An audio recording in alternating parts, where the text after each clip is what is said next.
back, Nerd Squad. Today we'll be counting down the top 10 most powerful alternate versions of the X-Men. To clarify, alternate here is defined as a team of X-Men who is not a main continuity roster that exists within the main series. So either main continuity but existing under completely different leadership outside of the main X-Men series, or from an entirely different reality. Let's jump into it. Number 10. Noir. In Marvel's Noirverse of Earth 90214, the X-Men are actually troubled youth and delinquents who are brought together by Charles Xavier, a controversial psychiatrist who believed that sociopathy was the next state of human evolution. Instead of attempting to redeem the youth whom he took into his school, the Xavier School for Exceptionally Wayward Youth, he worked to train them even further in their criminal arts. While some of them were exceptionally dangerous, at the end of the day, this version of the X-Men were just young criminals who were humans. So yeah.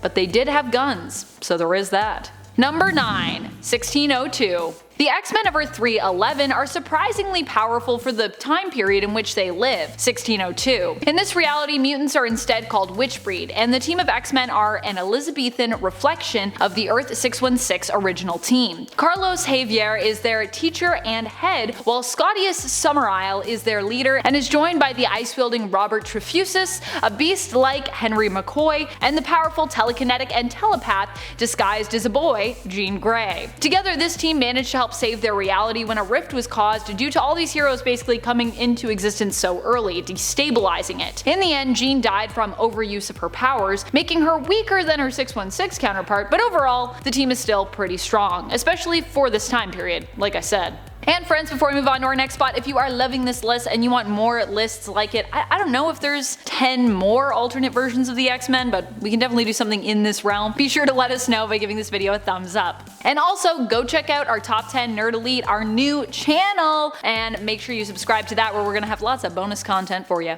Number 8. Earth Z. The X-Men were some of the last heroes standing up against the zombie horde on Earth 2149, or Earth Z. While Professor X was quickly devoured, Magneto stepped in to become the leader and encouraged the X-Men to fight to kill their opponents, as opposed to just, trying to hold them off. Otherwise, he warned the heroes would easily be overcome. Gone were the days of fighting to incapacitate their enemies. Wolverine himself seemed very much on board with this, and when Nick Fury called a meeting of the surviving heroes to explain the situation on the S.H.I.E.L.D. helicarrier, many of the X-Men could be spotted amongst their numbers. Surviving in Marvel Zombies even just for that initial wave is pretty impressive, considering how many iconic and powerful heroes didn't make it. In fact, when they're with Nick Fury, I'm pretty sure I counted 9 of them, which I think is pretty impressive. Number 7. Days of Future Past. The X-Men team from Earth 811 didn't do too hot, and ultimately ended up trapped in a post-apocalyptic situation where the world was ending and Sentinels were killing just about everything. Although they ultimately failed in their attempt to travel to the past to fix it to save the future, with Rachel Summers transporting Kitty Pryde back in time to the body of her younger self, Kitty still found a way to save the day when she returned as Widget, and with help from an alternate Excalibur team and alternate Rachel Summers, deprogrammed the Sentinels, turning them into Protectrons of a sort who would work to defend the mutants instead of destroy them. Basically, I feel like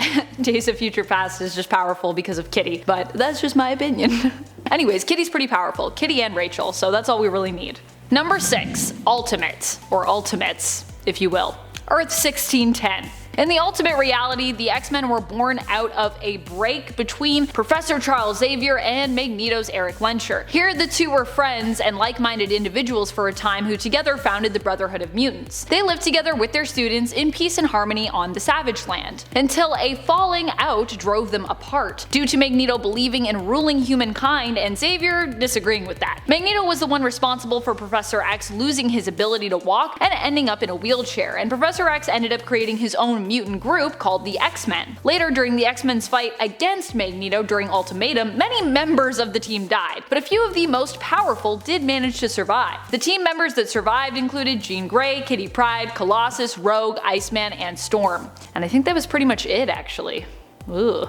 Number 5. The Brotherhood of Evil X-Men from the Future. So this team isn't really a straight up alternate X-Men team, as the name implies. I'm cheating just a little bit here. However, they did pose as the true future X-Men when they showed up in Battle of the Atom, and I really like them, so I'm just gonna count them, cause I do the lists, so I get to decide what folks we include. Cool? Cool. This team also has some of my favorite overall members, with Charles Xavier II appearing as the leader, and also boasting of a roster including and formerly including Zorn Jean Grey, an Ice Hulk version of Bobby Drake, an insane version of Beast, Raze, Deadpool, and a much more powerful Molly Hayes, who doesn't succumb to exhaustion after using her super strength. Which is pretty scary, because Molly Hayes is pretty strong.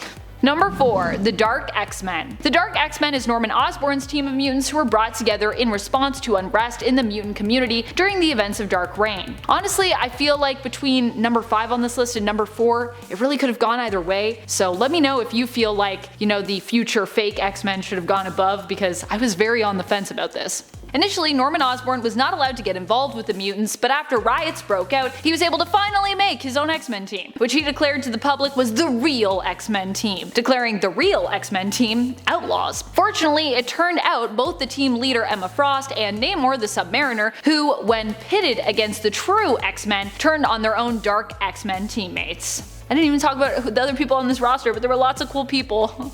Number 3. X-Treme X-Men. X-Treme X-Men Volume 2 is an X-Men series and a team that takes a page out of the Exiles book, not to be confused with Chris Claremont's X-Treme X-Men roster led by Storm in Volume 1 of that series. This version, written by Greg Pak, is a multiversal team of heroes who hail from various alternate realities. Seriously, I love this series. It's 1, really pretty, and 2, it's just really cool. The team is typically led by the main continuity Dazzler, Allison Blair. The team roster included such amazing members as Sage, Earth 12025 Hercules, boyfriend of the James Howlett of that reality, the James Howlett from Earth 12025 himself, Emmeline Frost Summers, an OP godlike immortal version of Emma Frost who is married to Scott in her reality of Earth 52012, Corporal Scott Summers from the American Civil War based reality of Earth 70213, a younger version of Kurt nicknamed Kid Nightcrawler, and a floating Xavier head. So many great people. Number 2. Age of Apocalypse. I would say the Age of Apocalypse version of the X-Men has to be one of the toughest versions out there, which shouldn't come as a surprise as, like eventually happened on Earth Z, Magneto also kinda ended up becoming their leader after the death of Xavier. Although in the Age of Apocalypse reality of Earth 295, many things are different. Rogue and Magneto end up getting kinda married, with another kind of odd relationship developing between Storm and Quicksilver that also kinda makes sense given this reality, and Cyclops ends up working for Apocalypse, who rules the world. Another major difference is that in this reality, Charles was actually killed before he could ever form the X-Men, meaning that Magneto was their one true leader here. Number 1. Future X-Men. Personally, I think the future X-Men that we meet in Battle of the Atom, the real future X-Men of Earth 13729 that is, are pretty nuts. I mean, they have Widget on their team. Widget! And they also have a wizard version of Iceman who goes by the name Ice Wizard now, and Wiccan as one of their members as well. I don't know about you, but it doesn't really sound like it gets better than that. Jubilee also takes up the mantle of Wolverine in this reality, which is adorable, and Logan goes on to become the new professor, being known as Professor Logan, which I love. Who are your favorite alternate versions of the X-Men team? If you could build your own X-Men team, who would you pick for your roster? Who do you think is the most powerful alternate version of the X-Men? Let us know your thoughts in the comments below. And speaking of comments, it's time to turn to some comments from one of our latest videos, Top 10 Times the Flash Was a Villain. Kobe suggests, new vid idea, most powerful alternate versions of Raven. I love that idea. I hope we do that. Let's do that one. Let's do it. Jesse Mann comments, I wish you guys would bring back the reading comments / answering questions at the end of the videos. We did it. Look at us go.